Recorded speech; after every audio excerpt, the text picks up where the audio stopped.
সুখের ঠিকানা, লেখিকা শারমিন হোসেন। পর্ব ৫। শুধুমাত্র বিয়ের দোহাই দিয়ে আর যাই হোক কখনো সংসার হয় না। আবার হয়তো বা হয়, কিন্তু সেটা কখনো সুখের হয় না। জাস্ট লোক দেখানো, মেনে নেওয়া, এই আর কি। আমার কথাটা তোমাদের সবার কাছে খারাপ লাগতে পারে, বাট আমার কিছু করার নেই। সারা জীবন একটা দুর্ঘটনাকে বয়ে বেড়াতে আমার পক্ষে পসিবল নয়। এক নাগাড়ে নির্ভীক চিত্তে কথাগুলো বলে থামে লিয়া। জারিফ মাথাটা তুলে লিয়ার দিকে তাকায়। জারিফের কথাগুলোই যেন দ্বিগুণ তাচ্ছিল্যভাবে ফিরিয়ে দিচ্ছে লিয়া, যা জারিফের ইগোতে লাগে।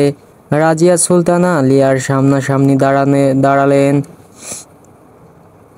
চোখ মুখ শক্ত করে ধমকের সুরে বলে উঠলেন, লিয়া, তুমি কিন্তু তোমার সীমা অতিক্রম করছো। এখানে বড়রা কথা বলছে, আর তার মধ্যে তোমার এসব ডেসপারেট কথাবার্তা মানা যাচ্ছে না। এখানে ডিসিশন নেওয়ার জন্য তোমার আব্বু, তোমার বড় আব্বু ওনারা আছেন। ওনারা নিশ্চয়ই তোমার খারাপ চাইবে না। আর তুমি এখনো ছোট, তাই ভালো মন্দ বোঝার মতো তোমার জ্ঞান খুবই কম। লিয়া মুখবয়ে অসহায়ত্বের ছাপ নিয়ে ফের কিছুটা স্বরে বলে উঠল, আম্মু, লাইফটা আমার, সেখানে ডিসিশন নেওয়ার রাইট আমারও আছে। উপস্থিত সবাই লিয়ার কথা স্তব্ধ হয়ে যায়। লিয়ার কথা শুনে জাহানারা বেগমের মেজাজটা খারাপ হয়ে যায়। লিয়ার একরোখা কথা শুনে ওনার লিয়াকে ডেসপারেট মনে হচ্ছে। উনি মনে মনে আওড়ায়, যেখানে বাবা চাচারা কথা বলছে সেখানে এতটুকু মেয়ের এভাবে বিরোধিতা করা মোটেও ভালো লক্ষণ নয়। মেয়েটার মধ্যে আদব কায়দা মনে হয় কমই আছে, তাই তো মুখে মুখে কথা বলছে। যেখানে আমার ছেলে এখনো চুপচাপ করে আছে, আর মেয়েটার স্পর্ধা দেখে আমি অবাক না হয়ে পারছি না। আমার ছেলেকে কিনা সরাসরি মুখের উপর রিজেক্ট করছে। এসব কথা মনে মনে ভাবলেও মুখে কিছুই বললেন না, তবে স্পষ্ট বিরক্ত বোধটা নিয়ে ঠায় দাঁড়িয়ে রইল। লিয়ার বাবা এনামুল খান লিয়াকে ধমক দিয়ে বললেন, লিয়া, অনেক কথা বলে ফেলেছো। তোমার সাহস দেখে আমি অবাক হচ্ছি। তুমি অতটা বড় হওনি যে সব বিষয়ে নিজের ডিসিশন নিজে নিবে। এই মুহূর্তে আর নতুন করে কোনো সিন ক্রিয়েট করো না। এমনিতেই তোমার জন্য যথেষ্ট মান সম্মান ক্ষুণ্ণ হয়েছে। আনোয়ার রহমান কিঞ্চিত সময় নিয়ে ভাবলেন, অতঃপর উপস্থিত স্বাভাবিক করতে ইনামুল খানকে উদ্দেশ্য করে বেশ স্বাভাবিক গলায় বললেন, ভাইজান, মাথা ঠান্ডা রাখুন। আর আমার মনে হয় ছেলে মেয়েকে চাপ দেওয়া ঠিক হবে না। জোর করে কোনো কিছু করলে তার ফলাফল ভালো হয় না। তাই বলছি, ওদেরকে সময় দেওয়া যাক, ভেবেচিন্তে সিদ্ধান্ত নিবে। লিয়া আম্মুকে ভাবনার জন্য সময় দেওয়া হোক। লিয়া বাসায় গিয়ে ঠান্ডা মাথায় ভেবে দেখুক। তারপর লিয়া যা জানায় আপনারা আমাদেরকে ফোনে জানিয়ে দিন, তাহলে আমরা সেভাবেই আগাবো। আর একটা রিকোয়েস্ট থাকবে, বাচ্চা মেয়েটাকে জোর করবেন না। অবশেষে আনোয়ার রহমানের কথাই রইল। নীল জারার চুলে থাকা একটা হলুদ গাঁদা ফুল হাতে নেয়। অন্য হাত দিয়ে পাপড়িগুলো ছিঁড়তে ছিঁড়তে মৃদু আওয়াজে বলে, লে হালুয়া, কি থেকে কি হয়ে গেল রে যারা? এ যাবৎ কাল ধরে তোর ভাইয়ের পছন্দের জিনিস আমি নিয়ে আসলেও এবার তো দেখছি তোর ভাই একদম ছক্কা মেরে দিল। আমার মনে মনে পছন্দ করা মেয়েকে একদম বউ বানিয়ে ফেললো। যারা সরু চোখে চাইল, অবাক কুঁচকে দাঁত কটমট করে বলল, হোয়াট, কি বলতে চাইছিস? তোর পছন্দ করা মানে? নীল কথাই এড়িয়ে যেয়ে বলে, কানে সমস্যা হয়েছে তোর, কি বললাম আর কি শুনলে? যাই হোক, অতি দ্রুত একজন নাক কান গলা স্পেশালিস্টের কাছে তোকে নিয়ে যেতে হবে, না হলে এরকম বয়রাকে কেউ বিয়ে করতে আসবে না। না জেনে বিয়ে যদিও বা করে, বিয়ে করে এক গাড়িতে করে নিয়ে যাবে। ঘন্টাখানেক পরে অন্য গাড়িতে পাঠিয়ে দিবে। যারা নাক মুখ কুঁচকে বলল, নীলের বাচ্চা। নীল যারার চুল ধরে টান দিয়ে বলল, আমি তোর থেকে গুনে গুনে 8 বছরের বড়, তাই সম্মান দিয়ে কথা বলবি। যারা মুখ ভেঙচি কেটে চলে যায়। নাতাশা যারার হাত ধরে হেঁটে যাচ্ছিল। নাতাশা ঘাড় তুলে যারার দিকে তাকায়, কপাল কুঁচকে বলে, খালামণি, এই খালামণি, মামার বিয়ে খাবো কখন? যারা নাতাশার দিকে তাকালো, মজার ছলে বলল, বিয়ে আবার খায় কিভাবে নাতাশা বেবি? নাতাশা 2 হাত কোমরে রাখলো, ছোট ছোট চোখ করে চাইলো, ঠোঁট প্রসারিত করে বলল, খায় তো।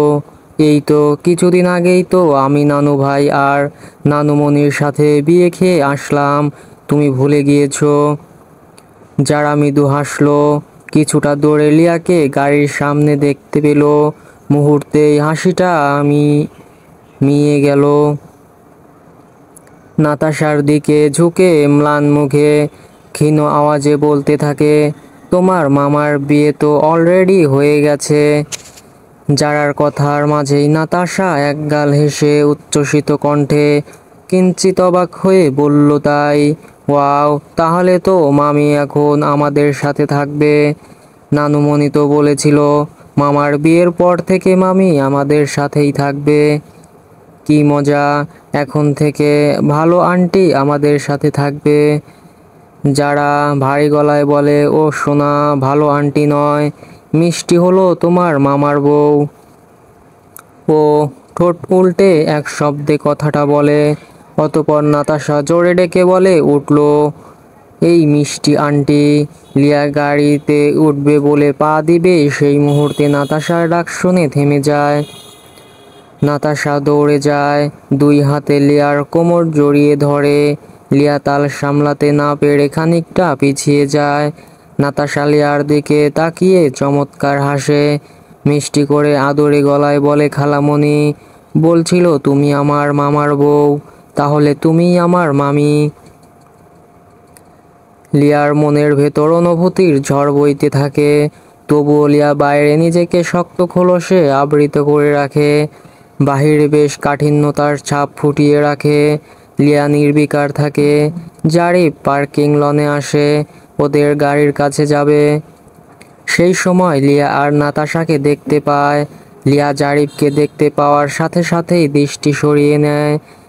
নাতাশা আবেদনময়ী কণ্ঠে ফের বলতে থাকে, মামি তুমি আমাদের সাথে যাবে না? ওই তো মামার গাড়ি, চলো, আমি তোমার কাছে বসবো। হ্যাঁ, আর মামি আমাকে কিন্তু এত এত আদর করতে হবে, যেমন আমার মামা আদর করে অনেক। শেষের কথাটা 2 হাত মেলে ধরে দেখিয়ে টেনে বলে। লিয়া নাতাশার কথা এড়িয়ে যায়, আলতো করে নাতাশার 2 গালে হাত রাখে, খানিকটা ঝুঁকে নাতাশার কপালে ঠোঁট ছোঁয়ায়, এরপর মৃদু স্বরে ঠোঁট আওড়ালো, ভালো থেকো কিউটি পাই, আল্লাহ তাআলা তোমাকে সব সময় সুস্থ রাখুক, ভালো রাখুক, তোমার জন্য এত এত দোয়া রইল। কথাগুলো বলে লিয়া নিজেকে নাতাশার থেকে ছাড়িয়ে নেয়। অতঃপর দ্রুত গাড়িতে উঠে বসে। সবাই গাড়িতে বসতেই গাড়ি চলতে শুরু করে। লিয়ার বাবা পাজেরো গাড়িটা শাসা শব্দে শহরের পিচঢালা পথ দিয়ে যেতে থাকে। উল্টো পথে জারিফের টয়োটা গাড়িটা গন্তব্যের দিকে ছুটছে। বিয়ে বাড়িতে থমথমে অবস্থা বিরাজ করছে, সবারই চোখে মুখে দুশ্চিন্তার ছাপ স্পষ্ট। রাজিয়া সুলতানা মেয়ের পাশে বসে এটা সেটা বুঝিয়ে যাচ্ছেন। আসার পর থেকে স্বামীর করা নির্দেশ লিয়াকে রাজি করানো। লিয়া মুহূর্তের মতো বিছানার হেডের সাথে গা এলিয়ে দিয়ে চোখ বন্ধ করে আছে, কোনো কথাই সারা শব্দ নেই।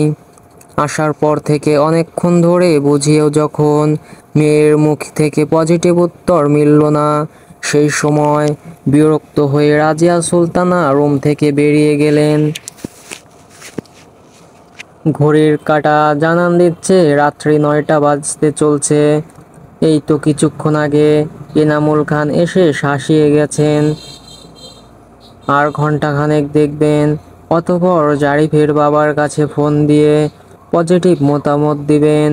লিয়া যেন কোনো বাড়াবাড়ি না করে ধমকিয়ে বেশ শাসিয়েই গেলেন। লিয়া বিছানা থেকে নেমে গুটিসুটি পায়ে হেঁটে নিচে গেল। নিচে দক্ষিণে দাদিমণির রুমের সামনে দাঁড়িয়ে মৃদু আওয়াজে বলল, দাদিমণি আসবো। জান্নাত বেগম কিছুক্ষণ আগেই এশার নামাজ শেষ করে একটা চেয়ারে বসে আঙ্গুলের সাহায্যে তাসবিহ গুনছিলেন। বয়সের ভারে এতটা পথ জার্নি করে শহরের কমিউনিটি সেন্টারের হলুদ প্রোগ্রামে যাননি, তবে সবটাই শুনেছেন।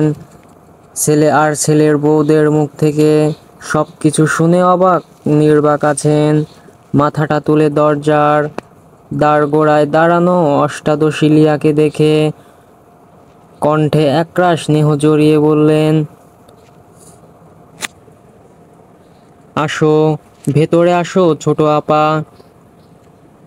লিয়া ভেতরে যায়, ফ্লোরে বসে পড়ে, দাদিমণির কোলের উপর মাথাটা রাখে।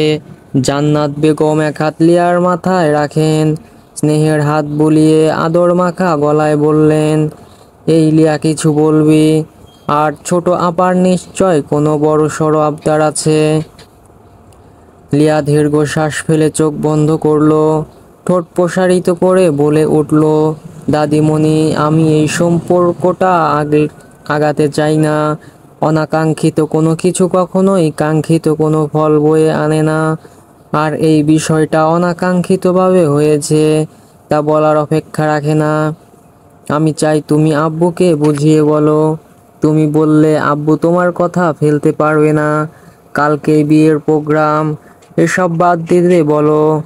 আর এত বলো দ্রুত সমঝোতা করতে, এই জোর করে হওয়া তথাকথিত বিয়েটার সমাধান করতে, নামে মাত্র বিয়েটা ভেঙে দিতে।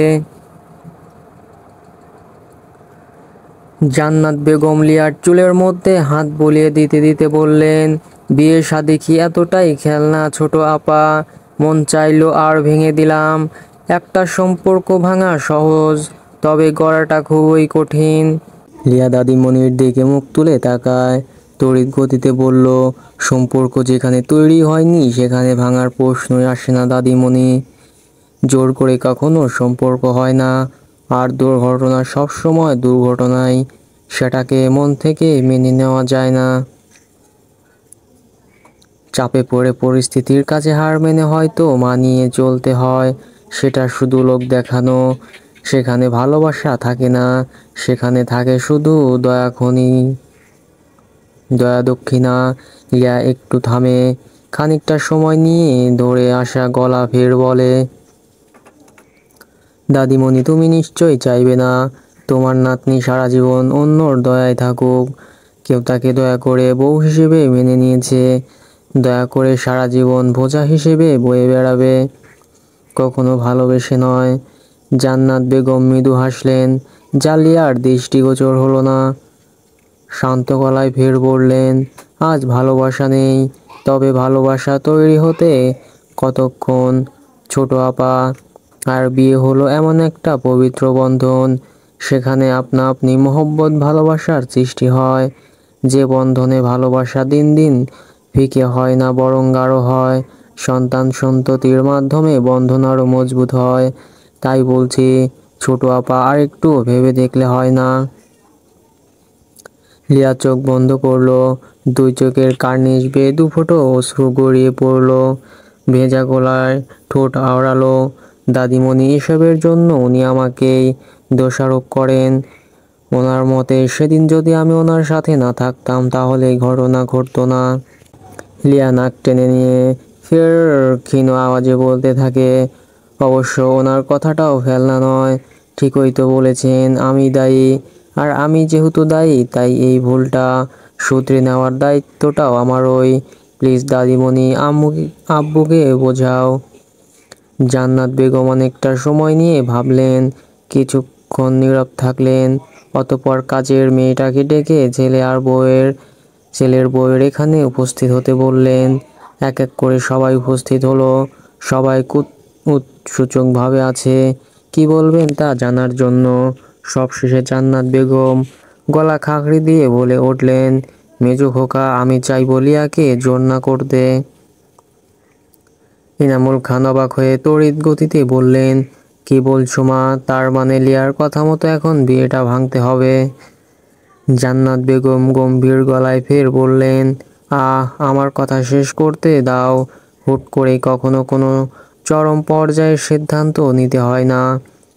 এখন লিয়ার ইচ্ছার বিরুদ্ধে গিয়ে জোর করে একজনের ঘাড়ে চাপিয়ে দেওয়া ঠিক হবে না। আবার লিয়ার কথা মতো এখনো একটা চরম সিদ্ধান্তে উপনীত হওয়া যাবে না। রয়ে সয়ে ভেবেচিন্তে যে কোনো সিদ্ধান্ত নিতে হবে। তাই আমি বলছি, কালকের অনুষ্ঠান বন্ধ করে দাও, আর লিয়াকে আরও সময় দেওয়া হোক। লিয়ার পরীক্ষা অবধি এভাবেই থাক। 3 মাস সময় পাবে লিয়া ভাববার জন্য। 3 মাস পরেও যদি লিয়া আজকের অনুরূপ কথা বলে তবে তাই হবে। কিয়ৎক্ষণ থেমে ফের স্পষ্ট করে বললেন, সবার কথা শুনে যা মনে হলো, ছেলেটাও তো মতামত ছিল না। আর না থাকার ওই কথা, সেখানে বিয়ের দোহাই দিয়ে আমাদের মেয়েকে চাপিয়ে দিতে পারি না। লিয়া জারিফ এই 3 মাস ভেবে দেখবে। অতঃপর যদি ওরা বিয়েটা মেনে নিতে নাই পারে, তবে আমি নিজে দাঁড়িয়ে সমঝোতা করে দেব। আমি যেটা বললাম সেই কথাটা ফোন করে বাড়িতে জানিয়ে দাও।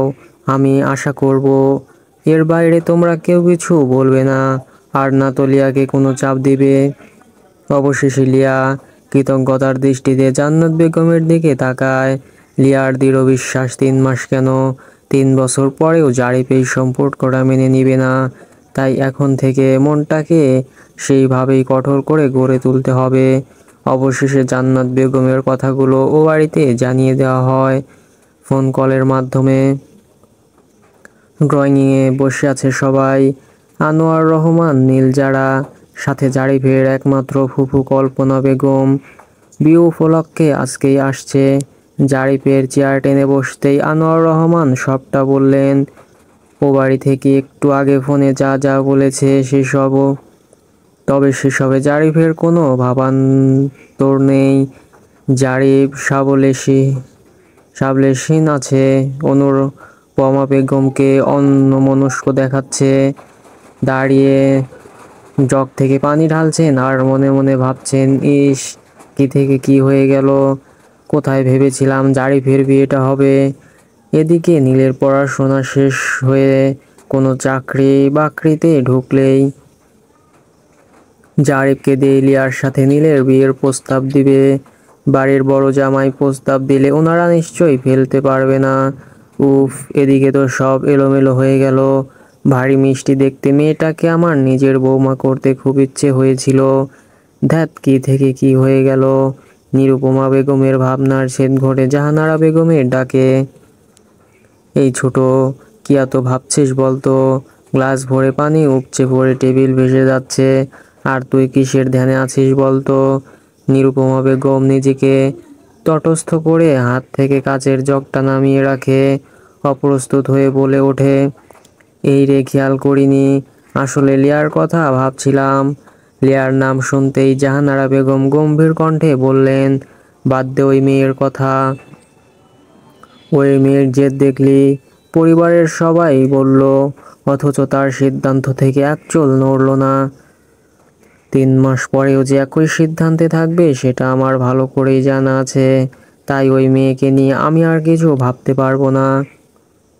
কল্পনা বেগম ফোড়ন কেটে বলে উঠলেন, বাদ দাও তো ভাবি, ভাত ছিটালে যেমন কাকের অভাব হয় না, ঠিক তেমনই মেয়ের অভাব হবে না। আমাদের হীরের টুকরো ছেলে জারিফ, তার জন্য কখনো উচ্চশিক্ষিত সুন্দরী মেয়ের অভাব হবে নাকি? আর মেয়েটাও তো বেশি শিক্ষিত না, ইন্টার পাস করেনি। এসব বাদ দাও, বড় মেয়েটা তাও জারিফের জন্য উপযুক্ত ছিল, ডক্টর ছিল। তাই বলছি, আমাদের এই মেয়েকে নিয়ে আর না ভাবাই উত্তম। তার চেয়ে বরং যত দ্রুত ঝামেলা গা থেকে ঝেড়ে ফেলে দেওয়া যায় ততই মঙ্গল। আমার জারিফ বাবার জন্য যোগ্য মেয়ে আমি নিজে খুঁজে দিব। নীল বিড়বিড় করে বলল, এই রে ফুপি তো আগুনের মধ্যে কেরোসিন তেল ঢালার উস্তাদ, একদম বড় মাকে উস্কে দিচ্ছে। নীল গলা খাকারি দিয়ে বলে উঠল, তা ফুপি কি যেন বলছিলে? ও মনে পড়েছে, লিয়া বেশি শিক্ষিত না, ইন্টার পাস করেনি। তা বলি ফুপি, লিয়ার বয়স কত জানো তুমি? লিয়া সবে 18তে পা দিয়েছে, তার সামনে ওই চেচ্ছি দিবে। বয়স অনুযায়ী পড়াশোনা সব ঠিক আছে, আর পড়াশোনায়ও ভালো। 18 বছর বয়সে কি ও এমবিএ কমপ্লিট করবে নাকি? আজব, তোমার ভাতিজার জন্য 26 বছর চলছে, মাস্টার্স এখনো শেষ হয়নি। নীলের কথাটা কল্পনা বেগমের গায়ে লাগে, মুখটা চুপসে যায়, মুখ কাচুমাচু করে ফেলেন। যারা মিটমিট করে হাসছে। জাহানারা বেগম নীলকে বললেন, নীল হচ্ছেটা কি? চুপচাপ খাবার খাতো। কল্পনা বেগম ফের ঠোঁট বেঁকিয়ে বলে উঠলেন, যতই বলো ভাইজান, ওই মেয়ে বড়দের সামনে যেভাবে কথা বলল, সেটা আমি মেনে নিতে পারছি না। আর আমাদের বাড়ির ছেলেকে কিনা মুখের ওপর প্রত্যাখ্যান করলো। না, এটা কিছুতেই মেনে নেওয়া যাচ্ছে না। তুমি বলো মানা যায়? উফ বাবা, আবার শুরু করলো। এই ফুপি তো দেখছি দমবার পাত্রী নয়। নিজের মেয়ের সাথে ব্রোয়ের বিয়ে দিতে চেয়েছিল, সেটা তো আর হয়নি, তাই এখন কিভাবে উস্কে দেওয়া যায় তাই করছে। উফ, এসব কথা মনে পড়েই আওড়ায় নীল। আনোয়ার রহমান কল্পনা বেগমকে উদ্দেশ্য করে শান্ত গলায় বললেন, আসলে মেয়েটা ছোট, কতই বা বয়স, ওর কথা ধরলে চলে। আর সবার মনের অবস্থা তো জানা যায় না। মেয়েটার এই সিদ্ধান্তের পেছনে কোনো না কোনো কারণ থাকতেই পারে। কারো আচরণের জন্য হয়তো বা এমন সিদ্ধান্ত নিতে বাধ্য হতে পারে। শেষের কথাটা জারিফের দিকে তাকিয়ে বললেন। কথাটা কিছুটা হলেও জারিফের গায়ে লাগলো।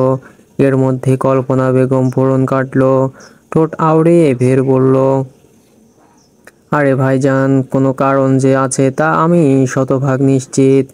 এখনকার মেয়ে ছেলে অন্য জায়গায় লাইন টাইন আছে হয়তো, অন্য কারোর সাথে সম্পর্ক আছে, সেই জন্যই হয়তো এ বিয়ে মানতে চাইছে না।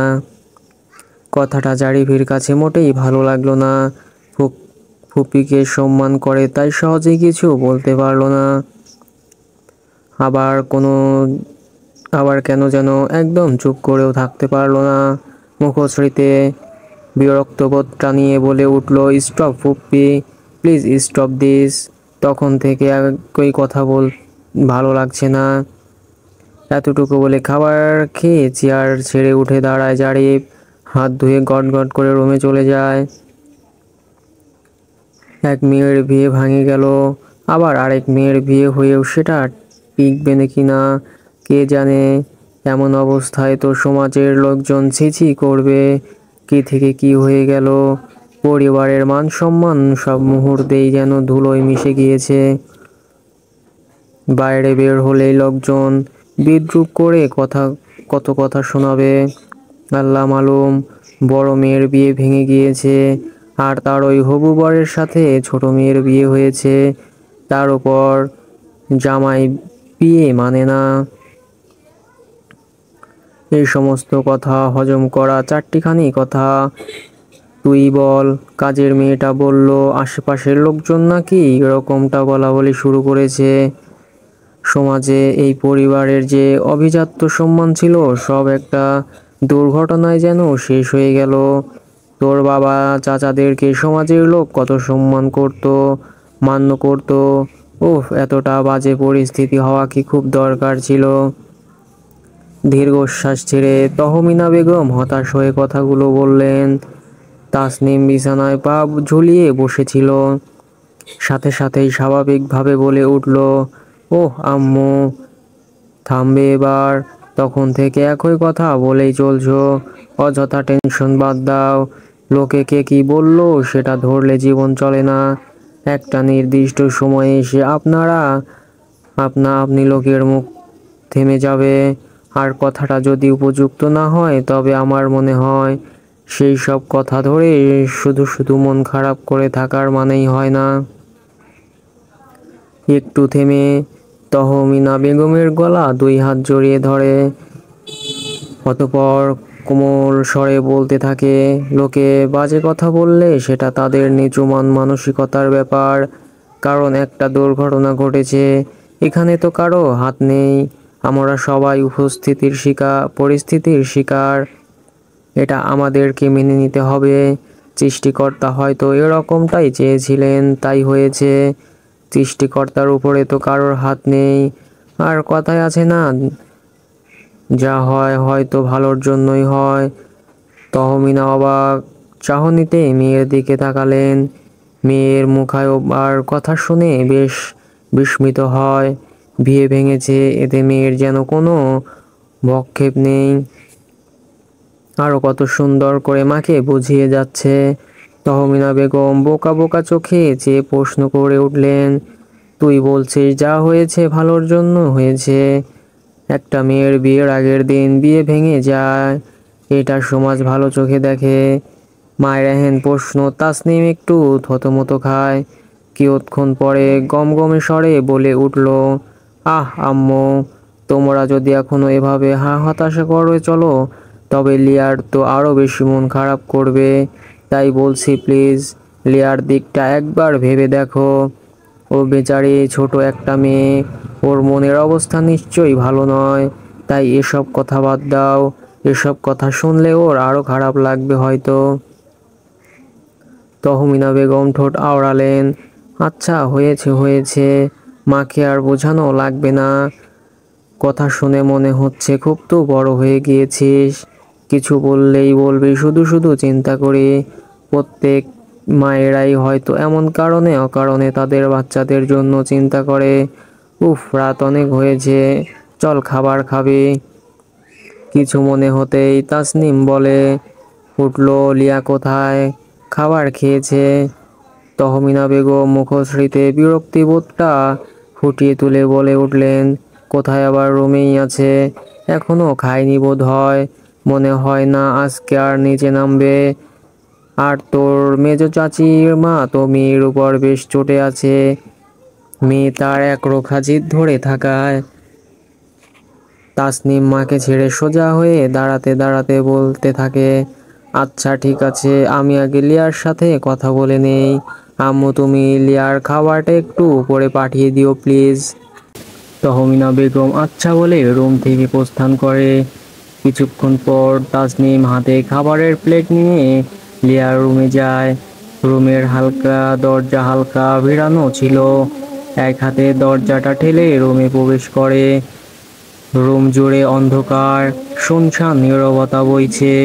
কেউ বুঝতে পারবে না যে রুমে কেউ আছে। তাসনিম ছোট করে শ্বাস ফেলে, অতঃপর এক হাতে সুইচ অন করে লাইট জ্বালিয়ে দেয়। বিছানার ওপর দৃষ্টি যেতেই দেখতে পায় বালিশে মুখ গুজে শুয়ে আছে লিয়া। চুলগুলো ফ্যানের বাতাসে এলোমেলো হয়ে উঠছে। খাবারটা টেবিলের উপর নামিয়ে রেখে স্বর্ণপূর্ণ বেডের দিকে এগিয়ে যায়। বিছানার এক পাশে বসে আলতো করে লিয়ার কাঁধের উপর এক হাত রাখে। আদুরে গলায় ডেকে উঠল, লিয়া, এই লিয়া। লিয়া চোখ বন্ধ করে শুয়েছিল। কারো উপস্থিতি অনেক আগেই বুঝতে পেরেছে। ভেবেছিল আম্মু এসেছে হয়তো। তাসনিমের কণ্ঠ শ্রবণীন দিয়ে পৌঁছানোর সাথে সাথেই লিয়া তড়িৎ ঘন পল্লব তুলে তাকায়। শোয়া থেকে উঠে বসে তাসনিম নিষ্পল্লব চাহনিতে যে লিয়াকে পরখ করে। চোখের কোনা বেয়ে পড়া অশ্রু শুকিয়ে গিয়েছে। চোখ দুটো বেশ ফোলা আর লাল। এটা দেখে তাসনিমের কোমল হৃদয়টা মুহূর্তেই বেদনায় কাতর হয়ে পড়ে। সব সময় হাসি খুশি থাকা মেয়েটার মলিন মুখ মেনে নেওয়া যাচ্ছে না। তাসনিম ফুঁস করে নিঃশ্বাস ফেলে, ম্লান স্বরে আওড়ায়, বোন মন খারাপ করিস না, সব কিছুই ঠিক হয়ে যাবে। তোর মলিন মুখটা দেখতে আমার মোটেও ভালো লাগছে না। এক হাতে চুলগুলো হাত খোপা করে নেয় লিয়া। অতঃপর তাসনিমের কথার মাঝেই ক্ষীণ আওয়াজে গোলাপি পাতলা ওষ্ঠ নাড়িয়ে বলতে থাকে, আপু পারলে আমায় ক্ষমা করে দিও। আমার জন্য তোমার জীবনটাও এলোমেলো হয়ে গেল, সব কিছুর জন্য আমি। তাসনিম মৃদু হাসলো, লিয়াকে থামিয়ে দিয়ে ফের বলে উঠল, ধুর পাগলি, এই সব কথা মাথা থেকে ঝেড়ে ফেল কেমন। কে বলেছে সব কিছুর জন্য তুই দায়ী? এরকম বোকা বোকা কথা বলিস না প্লিজ। যা কিছু হয়েছে তার জন্য যদি কেউ দায়ী থাকে তবে সেটা হলো পরিস্থিতি, আর পরিস্থিতিতেও আমাদের কারো কোনো হাত নেই। লিয়া মাথাটা উঁচু করে অপরাধীর স্বরে ফের শোধায়, আচ্ছা আপু একটা কথা বলি, ওসবের জন্য তুমি কি আমাকে দোষারোপ করো? আমার জন্যই হয়তো তোমার স্বপ্ন ভেঙে গেল। তাসনিম লিয়াকে দুই হাতে আগলে নেয়, লিয়াকে জড়িয়ে ধরে। লিয়া তাসনিমের কাঁধে হাত রাখে, লিয়ার গায়ে হাত বুলিয়ে দিতে দিতে কোমল গলায় বলতে থাকে, আমি সর্বদা ভাগ্যতে বিশ্বাসী। হয়তো ভাগ্যতে আজ এরকমটা লেখা ছিল, তাই এরকমটা হয়েছে। আর বোন, তোর মনে নেই দাদিমণি বিভিন্ন গল্পের সময় আমাদেরকে কি বলতেন? যার সাথে যার জোড়া লেখা আছে তার সাথে তার হবেই, তাই তোকে দোষারোপ করার প্রশ্নই আসে না। লিয়াকে ছেড়ে দেয়, লিয়া ঠোঁট কামড়ে ধরে মাথা নুয়ে রাখে। তাসনিম লিয়ার গালে এক হাত রাখে, মায়াময় আদর মাখা স্বরে বলে উঠল, এসব ভেবে নিজেকে অন্তত কষ্ট দিস না। এই লিয়া, তোকে এতটা চুপচাপ দেখতে আমার ভালো লাগছে না। আমার হাসি খুশি পানোচ্ছল বোনটাকে এইভাবে মলিন মুখে নির্জীব দেখতে মোটেও ভালো লাগছে না। আমার চঞ্চল বোনটাকে সব সময় চঞ্চল তাতেই মানায়, এত নীরবতায় নয়। আর নিজেকে দায়ী করে কষ্ট পাওয়া বাদ দে, ধৈর্য ধর, আল্লাহর ওপর ভরসা রাখ, এক সময় সব ঠিক হয়ে যাবে। তাসনিম খাবার খেয়ে লিয়ার মুখের সামনে ধরে, লিয়ার তো চোখ ছলছল করছিল। তাসনিম এবার একটু মেঘলে রাগ দেখিয়ে বলে, তুই না খেলে কিন্তু আমিও খাবো না। আর এদিকে হুদায় আমার পেটের ভেতর ইঁদুর লাফাচ্ছে কিন্তু। কথাটা বলে অ্যাক্টিং করে গাল ফুলিয়ে রাখে। লিয়া মৃদু হাসলো, এক হাত দিয়ে তাসনিমের হাতটা ধরে ভাতের লোকমাটা মুখে পুরে নেয়। 2 সপ্তাহ খানেক পর বিকেল 5টা বাজে, অথচ সূর্যের তাপ যেন এখনো প্রখর। তেজ কমেনি সূর্য মামার, গুমোট গরমে জনজীবন অস্থির। গ্রীষ্ম ঋতুটাই বোধ হয় এরকম, টেম্পারেচার 34 ডিগ্রি সেলসিয়াসের বেশি হবে হয়তো। সার্কিট হাউজের পাশের ব্যাচে কেমিস্ট্রি প্রাইভেট পড়তে আসছিল লিয়া। পড়া শেষে ছেলেমেয়েরা কেউ কেউ বাসায় ফিরতে ব্যস্ত, আবার কেউ কেউ রাস্তার পাশে দাঁড়িয়ে ফ্রেন্ডের সাথে আড্ডা দিচ্ছে, কেউ বা পাশের পার্কটায় বসে জমিয়ে গল্প করছে। লিয়া ও রূপন্তী রাস্তার একপাশে গিয়ে ধীর পায়ে হেঁটে আসছে আর এটা সেটা কথা বলছে। রূপন্তী গম গম সরে বলে উঠল, যৌবযোগ চ্যাপ্টার সব থেকে বেশি জটিল লাগে আমার কাছে। উফ, কে বলেছিল এসব নামকরণ করতে? এসব যৌগের নামকরণ করতে গিয়ে আমার দাঁত ভেঙে যায়। লিয়া তড়িৎ রূপন্তীর দিকে তাকায়, মৃদু হেসে কপাল কুঁচকে বলে, দেখি দেখি, হা হা হা কর, দেখবো কয়টা দাঁত ভেঙেছে। রূপন্তী এক হাতে কানের পাশে মাছি তাড়ানোর ভঙ্গিমা করে বলে উঠল, ধুর, মজা নিচ্ছিস? তবে দোস্ত, সত্যি বলছি, আমার কাছে কেমিস্ট্রির সব থেকে জটিল আর কঠিন লাগে এই অধ্যায়টা। উফ, ছাড় তো, ঘন্টাখানেক ধরে বুঝিয়ে চললো, আর এদিকে আমি কি বুঝলাম নিজেও জানি না। শেষমেশ দেখলাম মাথাটাই ধরলো, ফলাফল শূন্য, কাজের জন্য কিছুই হলো না।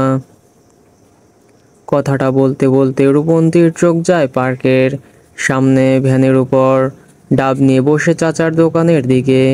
লিয়ার এক হাত ধরে হালকা ঝাঁকিয়ে বলতে থাকে, এই লিয়া, প্রচণ্ড গরম পড়েছে তো, তেষ্টাও পেয়েছে, চল ঠান্ডা ঠান্ডা ডাবের পানি খাই। লিয়া বিরক্তিকর ফেস করে ঠোঁট চেপে বলে, এখন বাসায় ফিরতে হবে না, আমার বাসা তো এখান থেকে বেশ দূরে, দেরি হয়ে যাবে তো। চল না ইয়ার, ডাবের পানি খেয়ে মাথাটা ঠান্ডা করি। লিয়াকে আর দ্বিতীয় কথা বলার সুযোগ না দিয়ে রূপন্তী সোজা ভ্যানের কাছে চলে যায়। লিয়া দুই হাত বুকে গুজে দাঁড়ায়। রূপন্তী জহুরির চোখে ডাবগুলো দেখতে থাকে, তারপর বেছে বেছে বড় দেখে দুইটা ডাব আঙ্গুল দিয়ে ইশারা করে বলে, চাচা এই দুইটা কেটে দিন। চাচা মুখটা কেটে তাতে রঙিন স্ট্র দিয়ে দেয়। রূপন্তী একটি নিয়ে লিয়ার দিকে বাড়িয়ে দেয়, অতঃপর আরেকটা নিয়ে নিজে খেতে থাকে। লিয়া আলতো করে স্ট্রটা মুখে নেয়। রূপন্তী ঢক ঢক করে খেতে খেতে বলে, আরে চাচা রোদের মধ্যে ডাব রেখে দিয়েছেন, পানি তো বেশ গরম হয়ে গিয়েছে। লিয়া ভ্রু যুগল কুঁচকে বলে, এতই যখন ঠান্ডা পানি খাওয়ার শখ, তখন বাসায় নিয়ে ফ্রিজে রেখে দিতিস, ঠান্ডা করে তারপর টেস্ট করতিস। কিছু মনে হতেই রূপন্তীর কণ্ঠে চঞ্চলতা নিয়ে বলে উঠল, এই রিয়া, তোকে তো একটা কথা বলাই হয়নি, আমার ভাইয়ার বিয়ে সামনের মাসে, তোকে কিন্তু আগে থেকেই বলে রাখলাম। So no excuse, no cause. Liar liar এক শব্দের জবাব রূপন্তীর কাছে ভালো লাগলো না। রূপন্তী ফের ঠোঁটে ঠোঁট চেপে বলল, কি বলছিস? বিয়ের এক সপ্তাহ আগে কিন্তু তুই যাবি।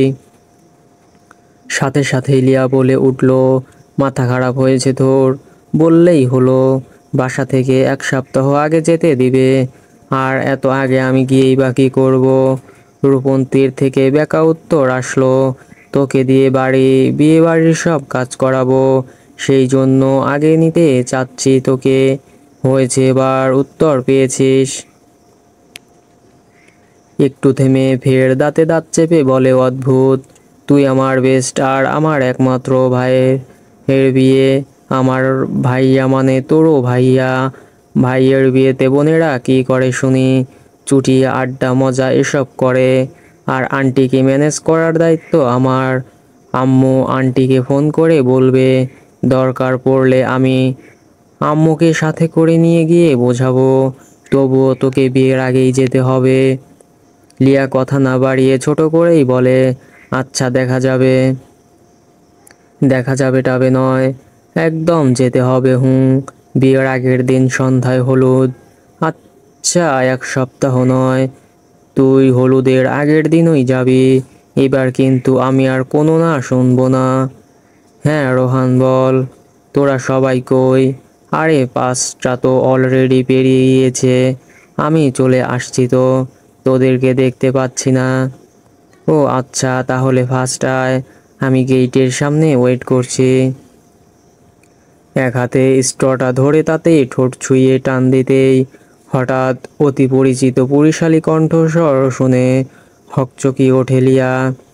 কণ্ঠটা শ্রবণেন্দুয়ে পৌঁছানোর সাথে সাথেই বুকের ভেতর মোচড় দিয়ে উঠল, হার্টবিট যেন স্বাভাবিকের তুলনায় দ্বিগুণ হলো। হাতে থাকা ডাবটা ভ্যানের এক সাইডে নামিয়ে রাখতে রাখতে সামনে তাকাতেই দেখতে পায় black T-shirt, off white গ্যাভার্ডিং পায়ে হোয়াইট স্কেটস, ফোন কানে ধরে জারিফ দাঁড়িয়ে। ফর্সা গায়ে কালো রংটা একটু বেশি মানিয়েছে ব্ল্যাক টি শার্টে, জারিফকে আকর্ষণীয় লাগছিল। জারিফ ফোনটা পকেটে পুরে বাম সাইডে তাকাতেই লিয়ার দিকে দৃষ্টি যায়। লিয়ার চুলগুলো ঝুঁটি করে ওপরে বাঁধা, কপালের এক সাইডে হয়ে মুখের ওপর কিছু চুল হালকা বাতাসে যা উড়াউড়ি করছিল। জারিফকে এক পলক দেখে লিয়া তড়িৎ দৃষ্টি সরিয়ে নেয়, এলোমেলো দৃষ্টি ফেলে, কিছুটা অপ্রস্তুত হয়ে রূপন্তীকে উদ্দেশ্য করে বলতে থাকে, হয়েছে খাওয়া, আমার শেষ, রূপু চল এবার। রূপন্তী অবাক হয়ে বলে, আরে ইয়ার, সবে পানি খাওয়া শেষ হলো, এখন তো ভেতরের অংশ খাবো, আর ভেতরের অংশ তো আমার কাছে হেব্বি লাগে, চাচা মাছ বরাবর কেটে দিন। লিয়া ব্যাগ থেকে টাকা বের করে অতঃপর ডাওয়ালাকে উদ্দেশ্য করে বলে, চাচা এই নিন। আর রূপন্তীকে উদ্দেশ্য করে বলে, তুই দাঁড়িয়ে দাঁড়িয়ে ভেতরের অংশ কেন, পুরো সবুজ অংশ শক্ত খোসলটাই খা। আমার পক্ষে আর এখানে দাঁড়িয়ে থাকা সম্ভব নয়, আমি বাসায় যাচ্ছি। কথাটা শেষ করে ইলিয়া বড় পা ফেলে যেতে থাকে। রূপন্তী অবাক হয়ে যায়, হঠাৎ করেই এর আবার কি হলো। এই ইলিয়া দাঁড়া, আসছি তো। জোর করে ডেকে কথাটা বলে রূপন্তী ইলিয়ার পিছু পিছু যায়। জারিফ আর চোখে সবটাই পর্যবেক্ষণ করছে। বাসায় যাওয়ার পথটা জারিফ যেখানে দাঁড়িয়ে সেদিকটা দিয়েই জারিফের থেকে বড় জোর 4 হাত দূরত্ব দিয়ে একটু মাঝ রাস্তা দিয়ে ইলিয়া জোরে হেঁটে যায়। রাস্তার পাশ দিয়ে গেলে দূরত্বটা 1 হাত হতো। ইলিয়া জারিফকে দেখে না দেখার ভান করে গট গট করে চলে যায়। সামনে যেয়ে যাওয়ার সময় জারিফ আরও একবার মাথাটা তুলে লিয়ার দিকে তাকায়। জোরে হাঁটার ফলে পিঠ জুড়ে ঝুঁটি বাঁধা চুলগুলো সাপের মতো দুলতে থাকে। জারিফ সেদিকে নিষ্পলক চাহনিতে চেয়েছিল। লিয়ার এতটা হন্তদন্ত হয়ে চলে যাওয়ার পেছনে যে জারিফ তা ভালোই বুঝতে পারে। জারিফের ভাবনার ছেদ ঘটে বন্ধুদের ডাকে। এই জারিফ। জারিফ ঘাড় ঘুরিয়ে তাকাতেই 2টা মেয়ে আর 2টা ছেলেকে দেখতে পায়। একটা মেয়েকে জারিফের কেন জানি মনে হচ্ছিল কোথাও এর আগে দেখেছে হয়তো, বাট মনে করতে পারছিল না। জারিফ এগিয়ে যায়। রূপম, রোহান জারিফের ফ্রেন্ড। রূপম বলতে থাকে, সরি দোস্ত, দেরি হয়ে গেল। জারিফ স্বাভাবিকভাবে বলে, ব্যাপার না। বেশ সুন্দরী দেখতে 2টা মেয়ে। একটা মেয়েকে লাজুক লাজুক লাগছে, আরেকজনকে বেশ স্মার্ট দেখাচ্ছে, যার চুলগুলো কাঁধের থেকে একটু নিচুতে, হালকা ব্রাউন কালার করা। মেয়েটার নজর জারিফের মুখশ্রীতে বরাবর পড়ছিল। খোঁচা খোঁচা দাড়ির মাঝে বিন্দু বিন্দু ঘামে জারিফকে আকর্ষণীয় লাগছিল, যাতে মেয়েটার নজর জোড়া বারংবার টানছিল। জারিফের সুদর্শন ফেস মেয়েটার মনকে পুলকিত করছিল। রূপম গলা খাকারি দিয়ে বলে উঠল, জারিফ, এ হলো রোজ আমার উঠবি। আজকে তোদেরকে ডেকেছিলাম আমার বিয়ের বিষয়টা শেয়ার করার জন্যই। আসতে পথে একটা কাজ থাকায় গাঙ্গিনা পাড়ে যাই, আর সেখানে কাকতালীয়ভাবে রোজের সাথে দেখা হয়।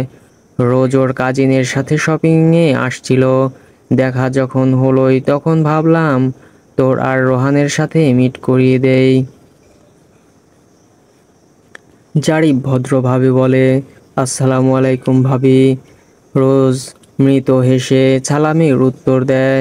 রূপম পাশে থাকা মেয়েটাকে দেখিয়ে ফের বলতে থাকে, আর এ হলো রোজের কাজিন, ওনার সাথে আজকেই আমার ফার্স্ট দেখা, মিস কবিতা, ও আমার ফ্রেন্ড।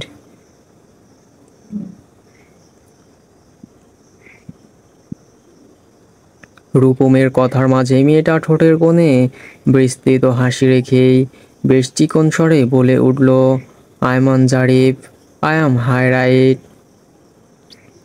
মেয়েটার কথায় জারিফ বাদে সবাই অবাক হয়। জারিফের প্রথম থেকেই মনে হচ্ছিল কোথাও দেখেছে। বাকি সবাই উৎসুকভাবে তাকিয়ে আছে, যার অর্থ কিভাবে চেনে। কবিতা মৃদু হাসলো, সুন্দর করে শান্ত গলায় বলতে থাকে, ব্রাক্যবিতে টিচার হিসেবে রিসেন্টলি জয়েন করেছি। সম্প্রতি একটা টিচার্সদের মিটিংয়ে আমি অ্যাটেন্ড ছিলাম, আর সেখানে বিভিন্ন টিচার্সরা স্পিচ দিয়েছিলেন, যার মধ্যে মিস্টার আইমান জারিফও ছিলেন। আর স্পিচ দেওয়ার আগে নামটা বলেছিলেন, সেই হিসেবেই জানি আর চিনি। জারিফ ভাবে এই জন্যই হয়তো ফেসটা কেমন জানি মনে হচ্ছিল, আগে কোথাও দেখেছে। জারিফ 2 হাত পকেটে গুজে দাঁড়ায়, স্মিত হেসে বলে, ও ব্রেন খুব শার্প দেখছি, একবার শুনেই নাম মনে রেখেছেন। ব্রেন সার্ভ কিনা জানি না, তবে আপনি মানুষটাই হয়তো মনে রাখার মতো। তাই হয়তো একবার দেখে এই স্মৃতিতে অম্লান হয়ে আছেন। রোহান মনে মনে আওড়ায়, বাহবাল, লেডিস তো দেখছি খুব দেখতেই স্মার্ট নয়, কথাতেও তার স্মার্টনেস চুইয়ে চুইয়ে পড়ছে। রূপম সবার দৃষ্টি আকর্ষণ করে গলা ঝেড়ে ফের বলতে থাকে, তো গাইস, এভাবে দাঁড়িয়ে না থেকে চলো পাশের কফি শপে বসে কফি খাওয়া যাক, আর গল্প করা যাবে। এর মধ্যে জারে ভাতে থাকা রিস ওয়াচের সময় দেখে নিয়ে বলে, সরি, আজ আর হবে না, এভরিওয়ান প্লিজ ডোন্ট মাইন্ড।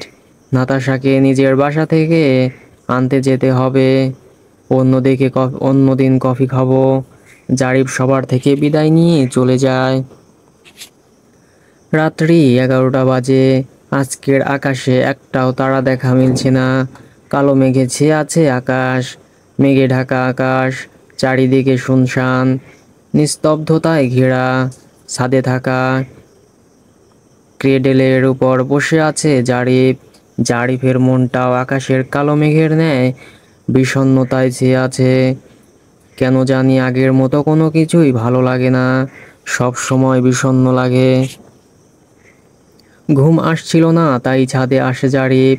দূর আকাশে অন্ধকারে দৃষ্টি নিবন্ধ করে ক্রেডেলে গা লাগিয়ে দেয়। চোখ বন্ধ করতেই কিছুর আওয়াজ চোরবনিন দিয়ে পৌঁছায়। চোখ মেলে তাকায়, ছাদের রেলিং ঘেঁষে একটা পেয়ারা গাছ থেকে কোনো নিশাচর পাখির ডানা ঝাপটানোর শব্দ আসে। সেদিকে তাকাতেই শুধু ধুধু অন্ধকারই নজরে আসে। ট্রাউজারের পকেট থেকে ফোনটা বের করে স্ক্রল করতে থাকে। কিছুক্ষণ পর হঠাৎ করেই হাতের স্পর্শ লাগে গ্যালারিতে স্পর্শ লাগার সাথে সাথেই লাস্ট তোলা ছবিগুলো ফোনের স্ক্রিনে ভেসে ওঠে। প্রথমেই লিয়ার ছবি দেখতে পায়। ছবিগুলো যে নাতাশার জন্মদিনে তোলা, তা এক নজর দেখেই জারিফ বুঝতে পারে। জারিফ ফোনের স্ক্রিনে আর একটু ভালো করে তাকাতেই টানা টানা চোখ জোড়া কেমন যেন মায়াময় লাগছিল। জারিফের হৃৎপিণ্ডের চার প্রকোষ্ঠের কোথাও যেন এমন একটু অনুভূতি হলো, মানতে না চাইলেও ওই মেয়েটার সাথে বাঁধনে বাঁধা। ও দীর্ঘশ্বাস ছেড়ে জারিফ এক আঙুল দিয়ে ছবিগুলো সরাতে থাকে, আর একের পর এক নাতাশার সাথে তোলা লিয়ার ছবি আসতে থাকে। বল, খুঁজি তোকে আর কিসে, তুই জলে বাতাসে মিশে, জানে মন তুই জীবন। নীলের গলা ছেড়ে বলা গানটা কর্ণপাত হতেই জারিফ তড়িৎ গতিতে সামনে তাকায়।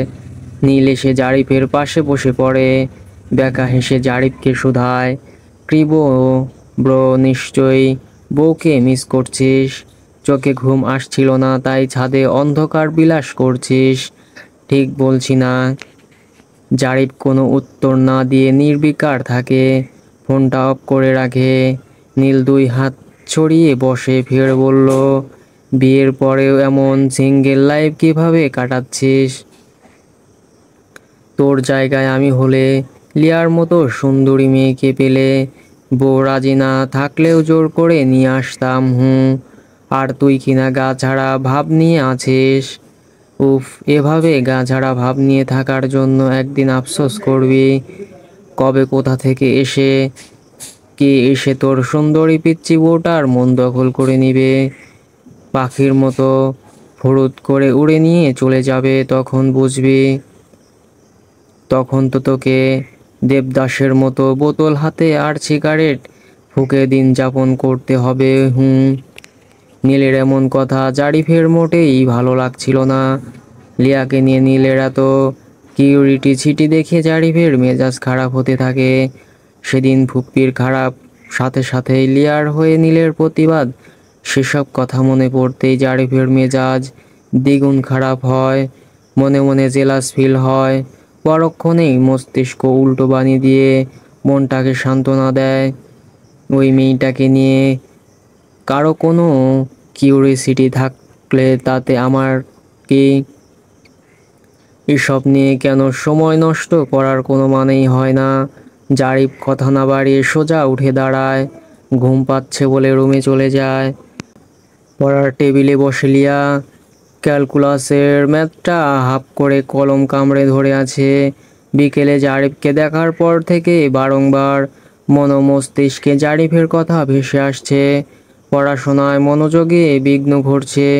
চেয়ারে পা এলিয়ে দেয়। লিয়া মনে মনে তাচ্ছিল্য হাসে। আমি বিবাহিত, এই শহরে আমার বর আছে, তার কাছে এই বিয়ে এবং আমার কোনো মূল্যই নেই। যদি আর সবার মতো স্বাভাবিক হতো আমাদের সম্পর্ক, তাহলে হয়তো আমাদেরকে দেখার সাথে সাথেই ছুটে আসতো কথা বলতে, একবার হলেও বলতো কেমন আছি আমি। লিয়া নিজে নিজেই প্রশ্ন করে, আচ্ছা আমাকে দেখার পর ওনার কি একবারও মনে হয়নি আমি ওনার কেউ, নাকি রাগ ঘৃণাটাই বৃদ্ধি পেয়েছে? এসব কথা ভেবে আনমনেই তাচ্ছিল্য হেসে উঠল লিয়া। টেবিলের উপর দুই হাত ভাঁজ করে রেখে অস্পষ্ট স্বরে আওড়ায়, আমাকে দুর্বল হলে চলবে না, আমার সিদ্ধান্তে নিজেকে অটল রাখতে হবে। এসব খেলা বিয়ে নিয়ে না ভাবাই বেটার। হেন তেন বুঝ দিয়ে লিয়া মনকে শক্ত করে। জারিফের প্রতি দুর্বলতার কোনো ফাঁকফোকর রাখতে চায় না লিয়া, বরং সমস্ত অনুভূতিটাকে মন থেকে মুছে ফেলতে চায়। তবে আদৌ সম্ভব কিনা তার উত্তর আজও অজানা লিয়ার কাছে।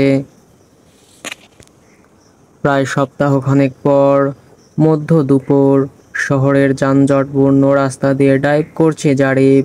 ভার্সিটি থেকে বাসায় ফিরছে। গাঙ্গিনা পাড়ে ট্রাফিক মোড়ে লাল বাতি জ্বলে উঠতেই একপাশের ছোট বড় সব গাড়ি থেমে যায়। গাড়ি থামিয়ে স্টিয়ারিংয়ের ওপর এক হাত রাখে, গরম গলায় অন্য হাতে শার্টের ওপরের দুইটা বোতাম খুলে থাকে। জানালা দিয়ে বাইরে দৃষ্টি যেতেই জারিফের নজর পড়ে খানিকটা দূরে পালসার বাইকের উপর বসে থাকা নীলের দিকে।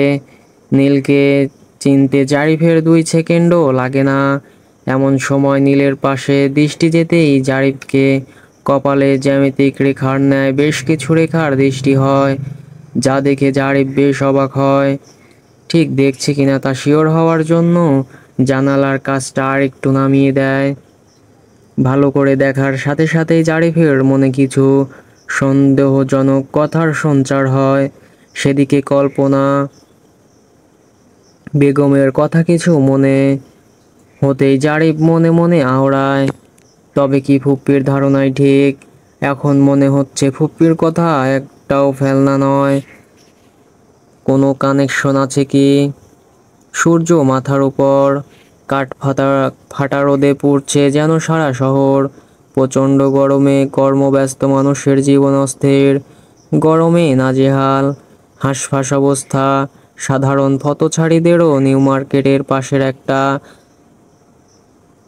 স্টেশনারি দোকান থেকে বের হয়ে লিয়া আর রূপন্তী লিয়ার থেকে বিদায় নিয়ে নিজের বাসার পথ যেতে থাকে রূপন্তী। অপরদিকে লিয়া খানিকটা এগিয়ে এসে ফুটপাত থেকে নেমে রাস্তার একপাশে দাঁড়ায়। হাত উঁচিয়ে যেই একটা খালি রিক্সাকে ডাকবে, সেই মুহূর্তে একজন বাইক নিয়ে এসে একদম লিয়ার গা ঘেঁষে দাঁড়ায়। আচমকা এতটা গা ঘেঁষে বাইক দাঁড় করানোয় লিয়ায় তড়িৎ গতিতে 2 পা পিছিয়ে যায়। আশ্চর্য মানুষ, রাস্তার একপাশেই দাঁড়িয়ে আছি, এত জায়গা থাকা সত্ত্বেও কিনা একজনের গা ঘেঁষে বাইক থামায়। আর একটু হলেই তো অ্যাক্সিডেন্ট হয়ে যেত। এসব কথা ভেবে লিয়ার মেজাজটা প্রচুর খারাপ হয়। তড়িৎ গতিতে লিয়ার রাগের পারদ সর্বোচ্চ হয়। বাইকওয়ালাকে উদ্দেশ্য করে লিয়া স্পষ্ট রাগী দৃষ্টিতে তাকিয়ে কণ্ঠে কঠোরতা নিয়ে ঠোঁটে ঠোঁট চেপে বলল, মাথা খারাপ আপনার? এভাবে কেউ বাইক দাঁড় করায়? আর একটু হলেই তো একটা দুর্ঘটনা ঘটে যেত।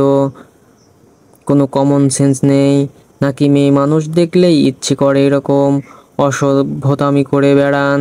কোনটা? লিয়ার কথার মাঝেই বাইকে বসা যুবক 2 হাত হেলমেটটা খুলে ঝাঁকড়া চুলগুলো একটু বাড়ি দেয়। এক হাত দিয়ে চুলগুলো পেছনে ঠেলে লিয়ার দিকে তাকিয়ে চমৎকার হাসে। নীলকে দেখে লিয়া বিস্মিত হয়। মুখে চমৎকার হাসি নিয়ে নীল ঠোঁট আওড়ায়। ম্যাম, অসভ্যতামি করার জন্য না, হলেও ইচ্ছে করে যে এটা করেছি সেটা অস্বীকার করছি না। একটু আগে বলা কথাগুলো ভেবে লিয়া খানিকটা লজ্জিত হয়। লিয়া মাথাটা নুয়ে মৃদু আওয়াজে বলে, সরি, আমি বুঝতে পারিনি আপনি। আর হঠাৎ এভাবে বাইক থামানোতে আমি ঘাবড়ে গিয়েছিলাম। ওকে ম্যাম, ব্যাপার নয়। তা বলুন, কেমন আছেন? আর এই সময় এখানে কোনো কাজ ছিল নাকি? আলহামদুলিল্লাহ, ভালো আছি। প্র্যাকটিক্যাল এইড কিনতে আসছিলাম। কলেজে একটা ক্লাস হওয়ার পর শুনলাম আজ নাকি বাকি ক্লাস হবে না, তাই ভাবলাম এই সময়টায় কাজটা করে আসি। প্র্যাকটিক্যাল খাতা প্রস্তুত করতে হবে, এগুলো নেওয়া জরুরি ছিল, তাই আসা আর কি। নীল এক আঙ্গুল দিয়ে কপালে জমা ঘামটুকু মুছে নেয়, ঠোঁটে বিস্মৃত হাসি রেখেই ফের শান্ত গলায় বলতে থাকে, ওয়েল, তা লিয়া, চলুন, কিছু খাবেন? প্রচণ্ড গরম পড়েছে তো ঠান্ডা কিছু খাবেন, লাইক কোল্ড কফি? লিয়া কপাল কুঁচকে সরু চাহনিতে চাইল, কিছুটা জড়তা নিয়ে বলল, ইয়ে মানে আমাকে এখন বাসায় ফিরতে হবে, অন্য কোনো দিন প্লিজ, আজ নয়। নীল মৃত হাসল, অতঃপর অফার করে বসলো, চলুন আপনাকে বাসায় পৌঁছে দিয়ে আসি। এমনিতে আমার কোনো কাজ টাজ নেই, বড় ভাইয়ের বউকে বাসায় ঠিকঠাক পৌঁছে দেওয়ার সুযোগ পেলে এটাকে আমি বড়সড় মহৎ কাজ হিসেবেই নিতাম। তো ম্যাম, দেবরকে সেই মহৎ কাজের সুযোগটা দিবেন নাকি? নীলের কথাগুলো শ্রবণীন দিয়ে বাড়ি খাওয়ার সাথে সাথেই তাৎক্ষণিক লিয়ার মুখটা মলিন হয়ে আসে। বড় ভাইয়ের বউ কথাটা কানে কয়েকবারই বাজতে থাকে। লিয়া তাচ্ছিল্য মনে করে মনে মনে আওড়ায়, ভাই মানে না বউ, আর দেবর আসছে। লিয়ার ভাবনার ছেদ ঘটিয়ে নীল চঞ্চল কণ্ঠে ফের বলে উঠল, এই লিয়া, কোথায় হারিয়ে গেছেন? ভাইয়ার কথা বলতে না বলতেই অমনি দিন দুপুরে জেগে জেগেই স্বপ্ন দেখতে শুরু করলেন। নীলের কথায় লিয়ার অস্বস্তি হয়। লিয়া নিজেকে ধাতস্থ করে এলোমেলো দৃষ্টি ফেলে, ঠোঁট মেলে কিছু বলবে, তার আগেই হো হো শব্দ করে হাসতে হাসতে নীল বলে উঠল, আমি কিন্তু মজার ছলেই বলেছি। আপনি সিরিয়াসলি নিচ্ছেন কেন? আর আপনার বর আপনার পার্সোনাল প্রপার্টি, সো আপনি তাকে নিয়ে যখন তখন স্বপ্ন দেখতেই পারেন, এতে লজ্জা পাওয়ার কিচ্ছু নেই। নীলের মজা করে বলা কথাগুলো একদিকে যেমন লিয়াকে অস্বস্তিতে ফেলেছে, ঠিক তেমনি আরেকদিকে বুকের ভেতর চিনচিনে ব্যথার সৃষ্টি করছে। লিয়া দীর্ঘশ্বাস ছেড়ে ক্ষীণ আওয়াজে ঠোঁট আওড়ালো, আপনি তো সবটাই জানেন, আমাদের সম্পর্কটা আর সবার মতো স্বাভাবিক নয়। আর যা হয়েছে সেটা একটা দুর্ঘটনা, তাই বারবার এরকম কথা না বললে আমার মনে হয় ভালো হয়। নীলের থেকে স্পষ্ট করে স্বাভাবিকভাবে জবাব এলো, নীল আইন মেনে চলতে পছন্দ করে, আইনের বিরুদ্ধে গিয়ে কোনো কাজ করার নীলের মন সায় দেয় না। ধর্মীয় আইন বলেন আর দেশের আইন বলেন, দুই দিকের আইন অনুযায়ী আপনি এখনো আমার ভাইয়ের বউ, তাই মনে হয় না আমি ভুল কিছু বলে ফেলেছি। নীলের যুক্তি দেখে লিয়া হতাশ। আর যাই হোক, এই ছেলের সাথে তর্ক করেও যে তার ধ্যান ধারণ থেকে এক চুল নড়ানো যাবে না, তা এতক্ষণে বোঝা গিয়েছে। লিয়া হাল ছেড়ে চুপ করে রয়। এই ছেলে একটা বাক্য বললে সেখানে দুইটা শব্দ শুনিবে, টানবে ভাইয়ার বউ বলে। লিয়াকে নিশ্চুপ দেখে নীল ফের বলল, তা ম্যাম এভাবে রোদের মধ্যে দাঁড়িয়ে থাকবেন? চলুন আপনাকে ড্রপ করে দেই। লিয়া ইতস্তত বোধ করতে থাকে। লিয়ার মুখশ্রীতে শান্তে চাহনিতে চেয়ে নীল বিষয়টা বুঝতে পারে। অতপর নীল মুচকি হেসে বলল, লিয়া, আমি কিন্তু আপনাকে বড় ভাইয়ের বউ হিসেবেই ট্রিট করি, সেই নজরেই দেখি। তাই যাই হোক, আমার ফাজলামির কথায় কখনো মাইন্ড করবেন না। আচ্ছা, আপনি যখন যেতে চাইছেন না তখন আমি জোর করব না। তবে আমাকে একটা হেল্প করতে হবে। দেবর হিসেবে ভাবির কাছে এতটুকু এক্সপেক্ট করতেই পারে। কি বলেন? লিয়া এবার বেশ ভাবনায় পড়ে গেল। কিসের হেল্প চাইবে আল্লাহ মালুম। লিয়া যেন কোনো জটিল সমীকরণ মেলাতে ব্যস্ত, এমনভাবে ভেবে যাচ্ছে। নীল কি বলতে পারে? লিয়ার ভাবনার মাঝেই নীল পকেট থেকে ফোন বের করতে করতে বলে, আমার বেস্ট ফ্রেন্ডের বোনের বার্থডে ইনভাইট করেছে। তা কি গিফট করা যায় ভেবে পাচ্ছি না। আপনি যেহেতু একটা মেয়ে, তাই মেয়ে মানুষের পছন্দ সম্পর্কে আইডিয়া আছে। এবার আপনার আইডিয়া বলে আমাকে হেল্প করুন। লিয়া মৃদু হাসলো, কৌতূহলী গলায় বলে উঠল, তা বেস্ট ফ্রেন্ডের বোনের বার্থডে গিফট দেওয়া নিয়ে এতটা সিরিয়াস? বিষয়টা মোটেও স্বাভাবিক লাগছে না আমার কাছে। ব্যাপার স্যাপার কি? Something something. নীল কিঞ্চিত সময় নিয়ে ঠোঁট কামড়ে ধরে ভেবে বলে, এখনো বিষয়টা অত দূর আগোয়নি, তবে কোথাও একটা সফট কর্নার আছে। তা দেখুন তো আপনার যা হিসেবে মানবে কিনা। যদি হ্যাঁ বলেন তবে ভেবে দেখব। আগানোর একটা স্কোপ নিতে পারি, এই আর কি। নীল গ্যালারি থেকে ছবি বের করে নীলের এক হাতে ফোন, আরেক হাতের এক আঙ্গুল ফোনের স্ক্রিনের সামনে ধরে বলে, এই মেয়েটা বন্ধুর বাড়িতে মাঝে মাঝে যাওয়া হয়। একদিন ওদের ফ্যামিলি অ্যালবাম দেখতে দিয়েছিল। সেখান থেকে সবার আড়ালে, বলা চলে এক প্রকার চুরি করেই ছবিটা তুলেছিলাম। ছবিটিতে আরও অনেকেই আছে। রোদের আলোতে দূর থেকে ভালো করে দেখা যাচ্ছিল না, সেই জন্য লিয়া নীলের ফোনের দিকে অনেকটা ঝুঁকে দেখতে থাকে। এমন সময় নীলের এমন কথা শুনে লিয়া খিলখিলিয়ে হেসে উঠল। ট্রাফিক সিগনালে গাড়ি দাঁড়ানোর পর জানালা দিয়ে তাকিয়ে নীলকে প্রথমে দেখতে পায় জারিফ। অতপর নীলের বাইক ঘেঁষে নীলের একদম পাশে লিয়াকে দেখতে পায় জারিফ। লিয়া নীলের ফোনের দিকে মাথা ঝুঁকে দাঁড়িয়ে থাকায় দূর থেকে অনেক ক্লোজলি দাঁড়িয়ে আছে এমন দেখাচ্ছে। তারপর লিয়ার এভাবে হাসি, সবটা জারিফের মস্তিষ্কে অদ্ভুত অদ্ভুত কথার সঞ্চার করছে।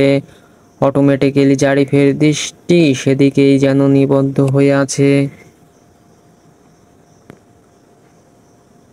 নীল লিয়াকে উদ্দেশ্য করে বলে, এমন কিছুর কথা বলেন যা গিফট করলে সব সময় চোখের সামনে থাকবে, আর যখন ওই গিফটটা দেখবে তৎক্ষণাৎ গিফট দাতার কথা অটোমেটিক মনে পড়বে। লিয়া স্মিত হেসে বলল, বা আপনার চিন্তাধারা অনেকটা ইউনিক, ভালো। লিয়া ঠোঁট কামড়ে ধরে 10 সেকেন্ড ভেবে চঞ্চল কণ্ঠে বলে উঠল, বাট বাট গিফট করলে কেমন হবে? জীবন্ত কিছু দিলেন। আর আমার মনে হয় পাখি তো প্রায় সবারই পছন্দ করে।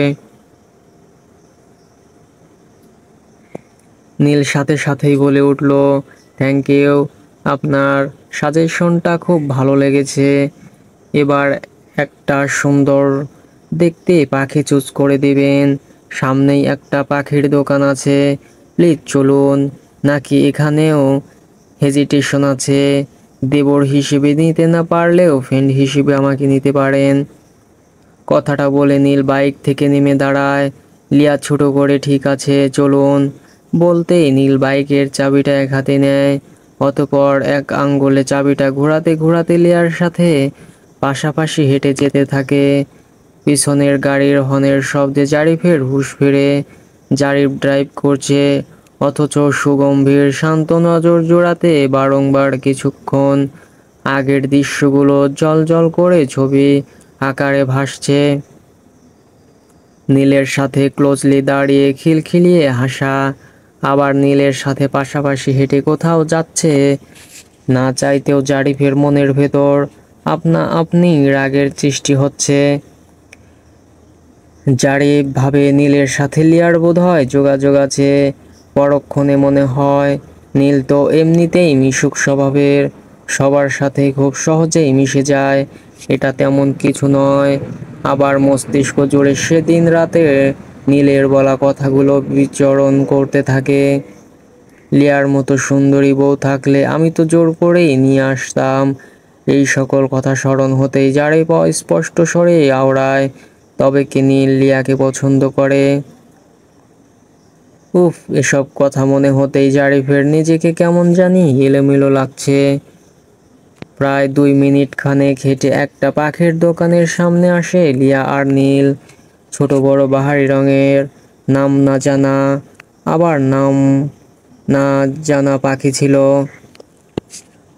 অনেক পাখি ছিল, তার মধ্যে লিয়ার চোখ যায় একটা সবুজ রঙের টিয়া পাখির দিকে। লিয়া ইশারা করে দেখায়।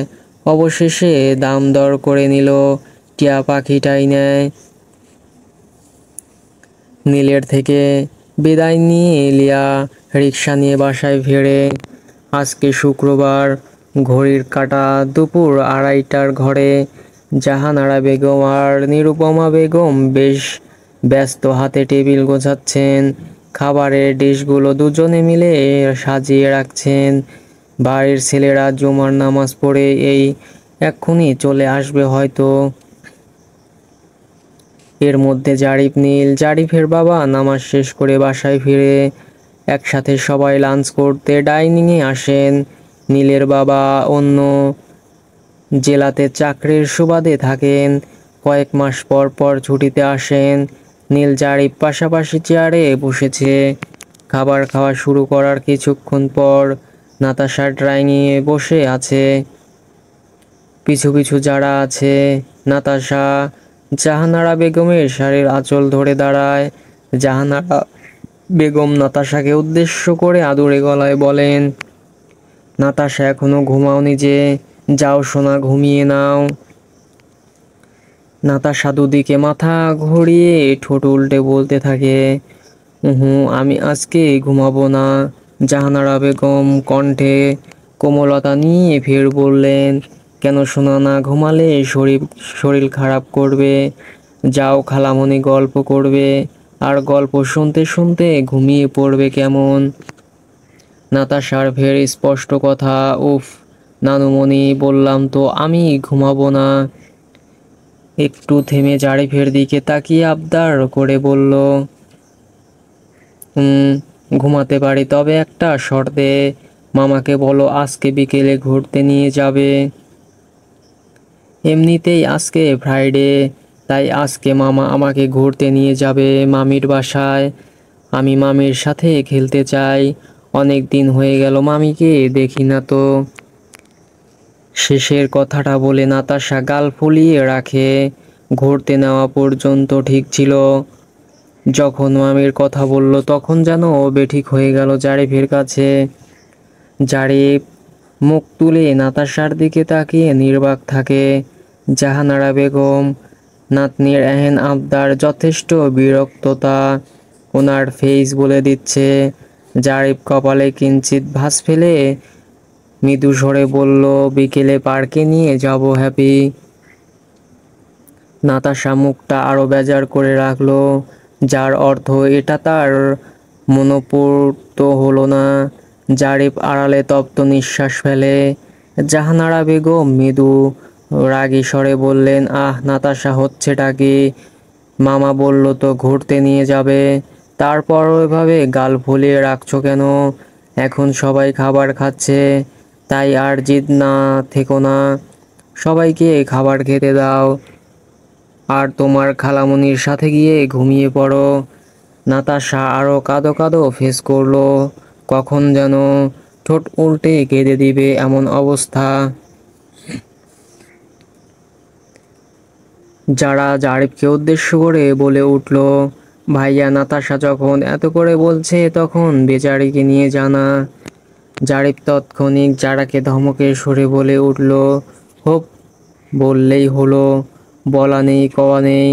একজনের বাসায় হুট করে চলে গেলাম, আজব। নীল মুচকি হাসলো, হাসিটা সবার আড়ালে রেখে স্বাভাবিকভাবে বলতে থাকে, একজন কেন ব্রো, তুই তোর শ্বশুর বাড়ি যাবি, এত এত বলো কওয়ার কি আছে, নাকি ভাবছিস শ্বশুর বাড়ি থেকে ইনভাইট করবে তারপর জামাই আদর খেতে যাবি? একটু থেমে আবার বাঁকা করে বলতে থাকে, আর আমার কি মনে হয় জানিস ব্রো, তোর মনে হয় অর্থের সংকট চলছে। জারিফ কপাল কুঁচকে বিরক্তিকর ফেস করে বলল, হোয়াট, তোর এরকম মনে হওয়ার কারণ কি? নীল ডন কেয়ার ভাব নিয়ে বলে, আলবাত তোর অর্থের সংকট চলছে, বইয়ের ভরণ পোষণ দিতে পারবি না, সেই জন্য তো বউকে বাপের বাড়ি রেখে দিয়েছিস, নিজের কাছে রাখার সাহস হচ্ছে না। নীলের কথা শুনে যারা মিটমিট করে হাসছে। জারিফ রাগটাকে কন্ট্রোল করে ফোঁস করে নিঃশ্বাস ছেড়ে স্বাভাবিক গলায় বলে, বাজে কথা রাখ, কারণটা তুই নিজেও জানিস। যারা ফোড়ন কাটলো, ঠোঁট বেঁকিয়ে বলে উঠল, আরে ভাইয়া, নীল ভাইয়া তো মনে হয় না ভুল কিছু বলছে। আচ্ছা বাদ দিলাম, যাকগে সেসব, এখনো অবধি এ বাড়ির বউ সে, মাঝে মাঝে তো ভাবের খোঁজ খবরও নিতে পারিস। জারিফ আর চোখে নীলের দিকে চাইলো, গম্ভীর গলায় বলল, আমি খোঁজ নিব না, নিলেও তার খোঁজ নেওয়ার মানুষের অভাব নেই। কথাটা নীল বা যারা কারোর বোধগম্য হলো না। আনোয়ার রহমান এতক্ষণ সবার কথা চুপচাপ শুনছিলেন। অবশেষে জারিফকে উদ্দেশ্য করে বলে উঠলেন, জারিফ, আমার মনে হয় যারা একদম ভুল কিছু বলেনি, তোমার উচিত লিয়ার সাথে কথা বলা, লিয়াকে বোঝানো। জাহানারা বেগম বিরক্তিকর কণ্ঠে ঠোঁট আওড়ালেন, আমার ছেলেকে দোষারোপ কেন করছো?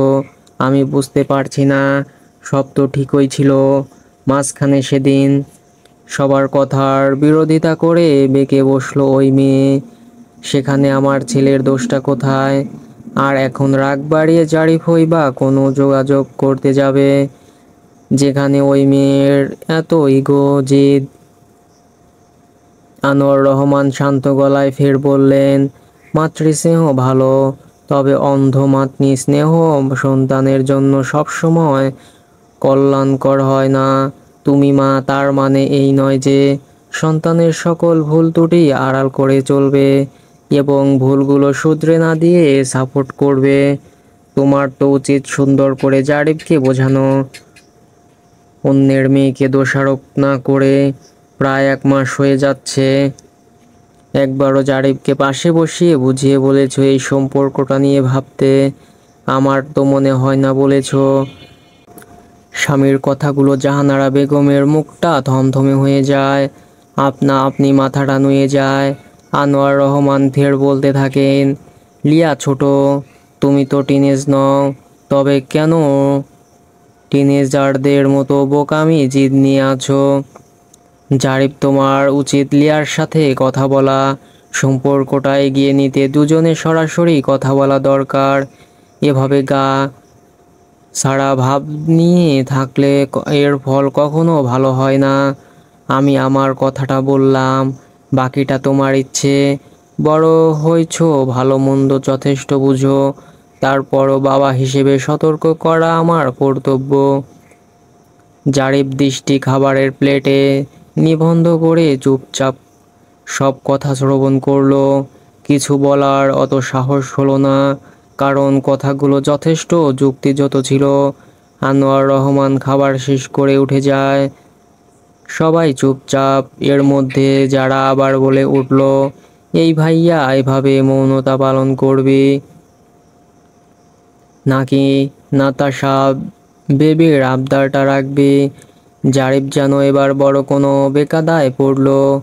যারার প্রতি মেজাজ খারাপ হয়, আবার নাতাশাকে উস্কে দিচ্ছে। তবে নাতাশা বেচারি ওরকম গাছ ফুলিয়ে মুখটা বাংলা পাঁচের মতোই করে রেখেছে। জারিফ একজোট জারার দিকে তাকায়, অতঃপর নীলের দিকে তাকিয়ে বলতে থাকে, নীল নিয়ে যাবে নাতাশা, তোমার নীল মামুর সাথে যাবে কেমন? সাথে সাথেই নীল বলে উঠল, এই না না, আমার বিকেলে কাজ আছে, তাই সম্ভব নয়। যারা মুখটা অসহায় করে ম্লান স্বরে বলে উঠল, চল নাতাশা, তোর মামা যাবে না। এই পৃথিবীতে তোর মা নেই, বাবা থেকেও নেই, তাই তোর কোনো আবদারের দামও নেই কারো কাছে। যদিও কথাটা বলতে যারার কষ্ট হচ্ছিল, তবেও জারিফকে ইমোশনালি ব্ল্যাকমেইল করার জন্য মুখ্য অস্ত্র হিসেবে এই বাক্যটা প্রয়োগ করে যারার এমন কথা শুনে মুহূর্তেই জারিফের মনটা বিষাদে ছেয়ে যায়, একদম বুকে গিয়ে তীরের মতো বিঁধে যায়।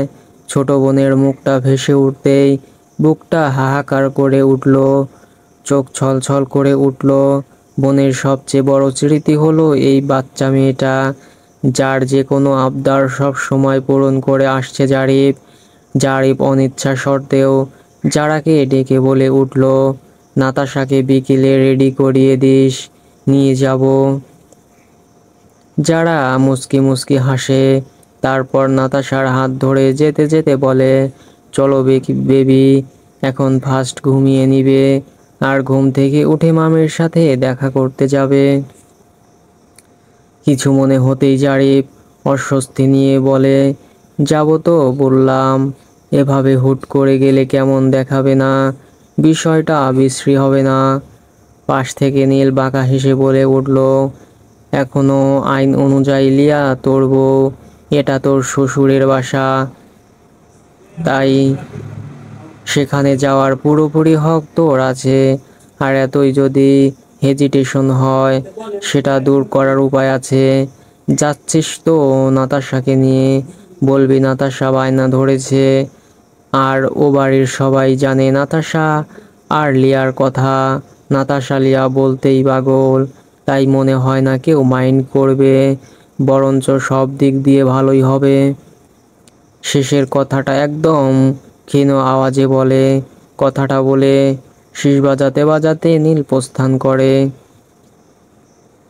বিকেল 5টা বাজতে 15 মিনিট বাকি। লাল টকটকে লং ফ্রক পরেছে নাতাশা, চুলগুলো মাথার উপর ঝুঁটি করে বাঁধা। যারা নাতাশাকে রেডি করে আনে, জারিফ ড্রয়িং রুমে অপেক্ষা করছিল। জারিফ নাতাশার হাত ধরে বাইরে যেতে থাকে, ওরা গাড়িতে উঠে বসে। যারা বাসার সামনে 2 হাত ভাঁজ করে দাঁড়িয়ে। গাড়ি স্টার্ট দিয়ে মিনিট খানেকের মধ্যেই চোখের আড়াল হয়ে যায়। যারা হেসে পিছন দিকে ঘুরতেই দেখতে পায় দরজার সাথে এক পা ঠেস দিয়ে 2 হাত বুকে গুজে দাঁড়িয়ে নীলকে দেখার সাথে সাথেই যারার হাসি আরও বেড়ে যায়। যারা এগিয়ে যায়, নীল এক হাত যারার সামনে ধরে যারা নিজের এক হাত শব্দ করে মিলিয়ে হাসির ঝংকার তুলে বলে উঠল, ইয়েস, প্ল্যান সাকসেস।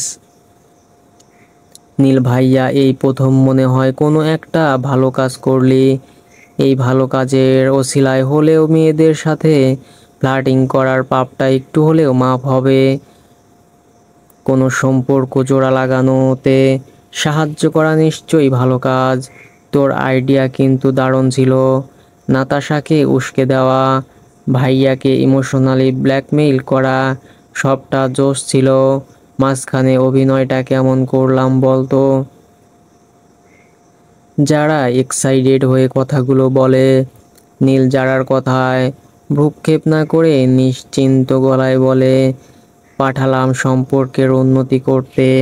না জানি তোর গম্ভীর ইগোওয়ালা ভাই উন্নতির জায়গায় আরও অবনতি করে চলে না আসে। নীলের কথা শুনে যারার কপালেও চিন্তার ছাপ স্পষ্ট হয়। যারা মলিন মুখে ঠোঁট উল্টে বলে, ঠিক বলেছিস। দুপুরে খাওয়া দাওয়া করে ঘুম আসছিল। লিয়া মাত্রই ঘুম থেকে উঠল। লম্বা ঘুম দিয়ে লিয়ার মন মেজাজ দুইটাই বেশ ফুরফুরে লাগছে। লিয়া ওয়াশরুম থেকে চোখ মুখে পানি ছিটা দিয়ে কেবলই বের হয়েছে। ব্যালকনিতে যাবে মুখ মোছার জন্য, টাওয়েল আনতে। এমন সময় ব্যালকনি